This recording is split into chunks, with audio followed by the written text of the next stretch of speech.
यक्ष ने पूछा महाराज युधिष्ठिर से, सबसे बड़ा आश्चर्य क्या है? किमाश्चर्यम कहा मोदते, किमाश्चर्यम कहा पंथा का चवार्तिका, सबसे बड़ा आश्चर्य क्या है? युधिष्ठिर ने जवाब दिया, अहान्यहनि भूतानि गच्छन्ति ही यमालयम शेषा स्थावरमिच्छन्ति किमाश्चर्यम मतः परम। प्रतिदिन नगर के लोग मृत्यु को प्राप्त हो रहे हैं, कोई ना कोई बड़े नगर में मृत्यु को प्राप्त होता है। पड़ोस के लोग, गांव के लोग उसको कंधे पर रख करके शमशान ले जाते हैं। ले जाने वाले सोचते हैं कि हम अमर हैं, इससे बड़ा आश्चर्य क्या है? आ रहा है ना समझ में? इससे सरल प्रवचन क्या होगा? ले जाने वाले ये सोच रहे हैं कि हम अमर हैं, आंखों सामने देखते हुए कि सब कुछ छूट जाने वाला है ना। बड़ी बड़ी जमीनें लोगों ने खरीदी हैं, बड़े बड़े जमीनों के मालिक बन गए हैं, जमीनें खरीदी या जमीनों के मालिक बने, जमीनें छीनी, प्राप्त की, सरकारी जमीनों में कब्जा किया, गोचर भूमि में कब्जा कर लिया, सरकारी जमीनें में, नजूल की जमीनों में कब्जा कर लिया। जिसने तमाम जमीनों पर अतिक्रमण किया, इंक्रोच, जब उसकी मृत्यु हो तो उसकी शमशान यात्रा में जरूर जाना, आप लोग जाना चाहिए कि कितनी जमीन उसके साथ जा रही है।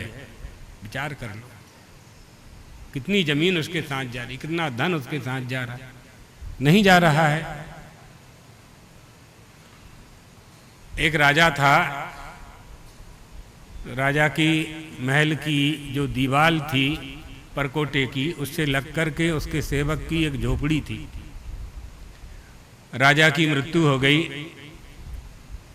युवराज राजा बन गया। युवराज ने कहा कि राजा का हम अपने महल का विस्तार करेंगे, फैलाएंगे, तुम झोपड़ी खाली करो। उसने कहा हजूर हम कहाँ जाएंगे, आपके पिताजी ने दी थी ये ज़मीन, ये प्लाट हमको, हमने झोपड़ी यहाँ बनाई है, हमारा कोई सहारा नहीं है। युवराज ने कहा नहीं, हमें तो चाहिए, हमें महल बड़ा करना है। महाराज आपके महल में 50 कमरे हैं, कितने कमरों में रहोगे आप? लेकिन अब नौकर चाकर हैं, गरीब लोग हैं, उनकी कौन सुनता है? राजा ने कहा खाली करो, माने खाली करो। तो झोपड़ी तोड़ करके वो मजदूर ले गया और जहाँ सरकारी जगह पड़ी थी वहाँ झोपड़ी बना ली। मजदूर की पत्नी ने सोचा कि राजा की बुद्धि को शुद्ध करना चाहिए, तो राजा सवेरे प्रातःकाल भ्रमण करने के लिए जाते थे, वॉकिंग करने। उसी समय वो कुदारी फावड़ा लेकर के उसी प्लाट पर गई और उसने वहाँ मिट्टी खोदी, एक टोकना, और उसको पूरा भर लिया, ढेर लगा करके, काली मिट्टी थी। और उसको उठाने लगी तो वो टोकना उठता नहीं था। तो राजकुमार को आते हुए देखा तो उनको प्रणाम किया मजदूर की पत्नी ने और कहा कि महाराज आप अच्छे अवसर पर आ गए, ये टोकना मुझसे उठता नहीं है, तो इसको उठा करके मेरे सिर पर रख दीजिए। राजकुमार ने उठाने की कोशिश की, टोकना को तो नहीं उठा। राजा लोग काम तो करते नहीं, हाँ, कहाँ उनसे उठेगा, झाड़ू उठती नहीं उनसे, तो इतना बड़ा वजनदार एक मन का टोकना कहाँ उठेगा? नहीं उठा। तो मजदूर की पत्नी ने कहा युवराज, एक टोकना मिट्टी आपसे उठाते नहीं बन रही है, पूरे महल की मिट्टी अपने सिर पर रख के ऊपर कैसे ले जाओगे? क्या उपाय है, क्या उपाय? इन बातों से हमें शिक्षा सरल भाषा में इसलिए बता रहे हैं ताकि ये शिक्षा हमें प्राप्त हो कि हमारे साथ जो जाने वाली वस्तु है वो हमारी जीभ से लिया हुआ जो श्री राम का नाम है, द्वारकाधीश का जो नाम है, भगवती का जो कीर्तन है, उससे जो पूर्ण जनकता उत्पन्न हुई है, वो धर्म उत्पन्न हुआ है, उसका फल उत्पन्न हुआ है, वो हमारे साथ जाने वाला है। इसलिए उसी का संग्रह हमें करना चाहिए, उसी का संग्रह करना चाहिए जो वस्तु निरंतर हमारे साथ होती है।